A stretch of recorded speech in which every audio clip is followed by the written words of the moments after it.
Versions का क्या अर्थ होता है ये आज की इस वीडियो में सीख लेते हैं। वर्जन्स जो है वो वर्जन का प्लूरल होता है, यानी कि एक से ज़्यादा वर्जन को हम वर्जन्स कहते हैं। और वर्जन का अर्थ होता है संस्करण।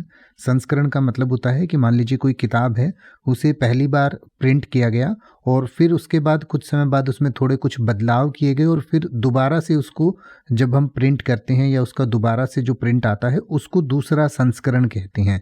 इसी तरीके से कोई सॉफ्टवेयर प्रोग्राम होता है तो पहले वो सॉफ्टवेयर रिलीज़ किया जाता है, फिर कुछ उसमें बदलाव किए जाते हैं, अपडेट किया जाता है, तो उसको उसका सेकंड वर्जन कहते हैं।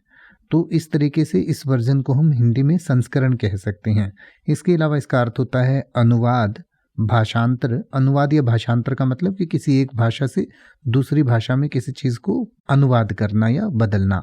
इसके अलावा इसका अर्थ होता है वर्णन, विवरण, हाल या मूल पाठ। तो एक से ज़्यादा संस्करणों, अनुवादों, भाषांतरों, वर्णनों, विवरणों, हालों या मूल पाठों को हम वर्जन्स कहते हैं। जैसे कि अगर आप ये कहना चाहें कि यह दो संस्करण अनिश्चित रूप से भिन्न हैं, तो आप कहेंगे the two versions are indefinably different.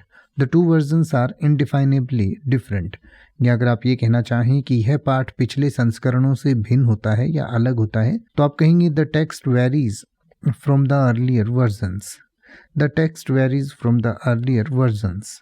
या अगर आप ये कहना चाहें कि मैंने दुर्घटना के 2 संस्करण सुने हैं, तो आप कहेंगे I have heard 2 versions of the accident. I have heard 2 versions of the accident. अब आप ऐसे ही किसी भी वर्ड का मतलब हिंदी और इंग्लिश में YouTube पर सर्च कर सकते हैं। आपको मेरी वीडियो मिल जाएगी जिसमें आप बिना किसी फालतू बकवास के सीधा उस वर्ड का मतलब समझ पाएंगे। तो ऐसी ही वीडियोस को देखते रहने के लिए चैनल को सब्सक्राइब करें और बेल आइकन को प्रेस करें।